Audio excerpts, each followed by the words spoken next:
దీని మీద కలెక్షన్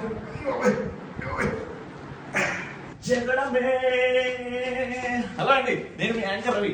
ఏంటో సడన్ గా పరిగెడుతున్నాడు అనుకుంటున్నారా? Olympics fever. మన ఇండియన్ అథ్లెట్స్ రియో ఒలింపిక్స్ లో పార్టిసిపేట్ చేయబోతున్నారు. ఎప్పటిలాగానే మనకి మంచి మంచి పథకాలు మనస్ఫూర్తి కోరుకుంటున్నాను. సో అలాగే ఇప్పుడు కోహ్లీ కానీ లేకపోతే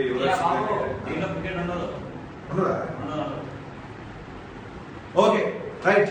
సో మొత్తానికి దీంట్లో ప్రో కబడ్డీలో ఎవరైతే ప్లేయర్స్ ఉన్నారో అందరూ మంచి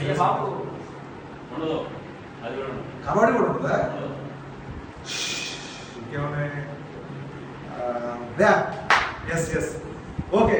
మన విలేజ్ ఆటల్ని నిజంగా ఆ స్థాయికి తీసుకెళ్ళి నిజంగా బూటీ బిల్ ఆడటం అనేది బూటీ బిల్ ఉంటుందా? మరి ఏముంటుంది ఇంట్లో?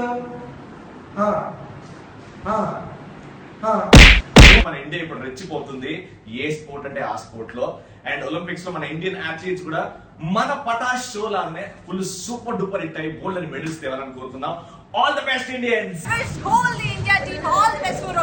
సో ఈసారి ఒలింపిక్స్ లో పార్టిసిపేట్ చేయట్లేదు, చాలా బాధగా ఉంది. సో మన ఇండియా తరఫు నుంచి పార్టిసిపేట్ చేస్తున్న ఒలింపిక్స్ క్రీడాకారులందరికీ ఆల్ ద బెస్ట్ చెప్తున్నారండి. సో ఇండియన్ అథ్లెట్స్ ఎవరైతే వెళ్తున్నారో రియో వెనీస్ లో ఎవరైతే పాల్గొంటున్నారో వాళ్ళందరూ మంచి మంచి పథకాలతో ఇండియాకి మంచి పేరు తీసుకురావాలని చెప్పి మనస్ఫూర్తిగా కోరుకుంటూ